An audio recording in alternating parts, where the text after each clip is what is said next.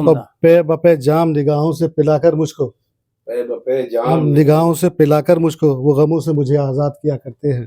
اور اپنے کردار کو آئینہ بنا کے سامنے ہم تو دشمن سے بھی خوش ہو کے ملا کرتے ہیں. ناظرین, میں سید بصیر الحسن وفا نقوی آپ کا بھی شکر گزار ہوں کہ آپ نے بھی اپنا وقت دیا اور اس پروگرام کو دیکھا. اب آپ سے گزارش یہ ہے کہ آپ ہمیشہ کی طرح ہمارے اس پروگرام کے تحت اپنے خیالات کا اظہار فرمائیں اور ہمیں کمنٹس کی صورت میں اپنی فکر سے آگاہ کریں. ہم انشاءاللہ پھر کسی موقع سے کسی بڑی شخصیت سے آپ کی ملاقات کروائیں گے, کسی اردو کے چاہنے والے سے آپ کی ملاقات کروائیں گے. تب تک ہمیں اور ہماری ٹیم کو, محترم ایم خورشید صاحب کو, اور جو ہمارے کیمرے کے پیچھے ہمارے زبیر صاحب ہیں ان کو اجازت دیں. ملتے ہیں پھر کسی موقع پر. آداب.